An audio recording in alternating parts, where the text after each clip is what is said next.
In South Africa, law enforcement officers have seized assets worth $15 million during a raid on properties belonging to the controversial Gupta brothers.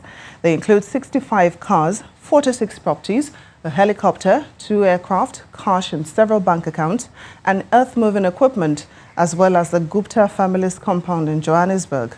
Tax officials and an asset forfeiture unit joined the police in the operation, which continues today. The seizure is part of the state capture investigation, which alleges that the brothers had undue influence over former President Jacob Zuma. Both parties have, however, denied any wrongdoing. The crime of kidnapping is on the rise in Uganda, where it seems the police have been caught napping. Brussels-based International Crisis Group says in a recent report that crime is rising as police ability to carry out regular duties declines. This forms a new source of insecurity in the East African nation, where corruption is rife and public faith in the police is wavering under President Yoweri Museveni's 32 years in power. One February evening in a small town in central Uganda, Juma Nsereko received an anguished call from his wife, who said that their 5-year-old twin girls were missing. Their mother suspected that their neighbor, a jobless man, had kidnapped them. I was so devastated and spent the whole time in tears because the police did not care about my situation and had already lost the money I raised for ransom. Even if I were to get the money back, I didn't have any hope of seeing my children again. I did not know how to start looking for the kidnapper because I didn't know where he came from. Later on, he called my wife and asked her to go find the children in Kiboga district. My wife had never been to Kiboga. A frantic search ensued, ending after 3 days with the recovery of the children unharmed and the detention of the jobless neighbor, who had demanded a ransom of 13 million Ugandan shillings. According to the father of the twins, Juma Nsereko, when he reported his twins missing to the local police station, the officers had asked for money to fuel their cars. Thankfully, a TV news report led to the recovery of the girls. A hotel manager in Kiboga, a nearby town, grew concerned when 2 children staying there with a man pointed at the TV in the lobby and said that the crying woman on screen speaking about a kidnapping was their mother, and then he called the police. Meanwhile, the police spokesman, Emirian Kaima, says criminals are exploiting technology gaps like unregistered SIM cards to conduct kidnappings. He also dismissed accusations that the police are not doing their job. For the public, yes, they may point fingers, they may accuse. What we are focusing on is to find the criminals, because the crime was committed. We must find them, and the law must work.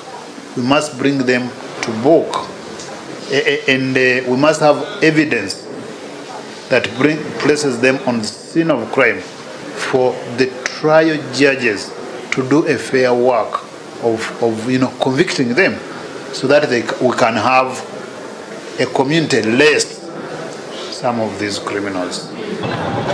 A 2017 report from Uganda's Statistics Agency containing homicide data from the country's police department reports that there had been nearly 4,500 kidnap-related murders in 2015. Nearly twice as many as in 2013, when police last released a crime report. Still talking security, but here in Nigeria, the police in Borno State say they have arrested a female suicide bomber in Maiduguri metropolis. A statement from the Borno State Command explains that policemen alongside their EOD counterparts discovered the suspect, one Zara Idris, behind the Bakassi IDP camp, where she was about to enter and set off an explosive device. The team cordoned off the area and arrested the suspect, who is now in police custody. The Commissioner of Police has asked residents to report any suspicious movement around them to the police or other security agencies. Meanwhile, Army authorities in Benue State say troops of 72 Special Forces Battalion have killed 4 suspected militia headsmen in Guma local government area.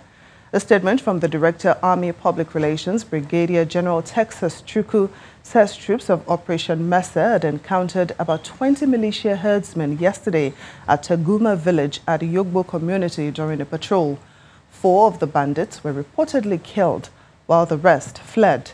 According to the statement, the security forces recovered 4 AK-47 rifles and 33 rounds of ammunition.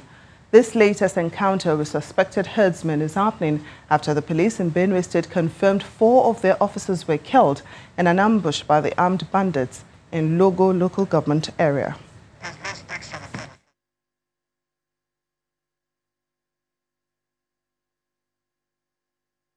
Dozens of flights from Ethiopia's capital Addis Ababa were earlier delayed after air traffic controllers went on strike this morning. Industrial strikes are very rare in Ethiopia, which is one of the continent's fast-growing economy. But poverty levels in the country remains high, and salaries and wages of public servants are comparatively low compared to other countries. Ethiopia's new Prime Minister, Abiy Ahmed, yesterday met the business community in the country and pledged to institute reforms that will make the country's economy more robust. Mr. Abiy took over the reins of power at the start of this month after the abrupt resignation of his predecessor, Miriam Desalegn, who quit after nearly 3 years of anti-government protest. Still to come on the program, Kenya mourns the death of veteran politician Kenneth Matiba.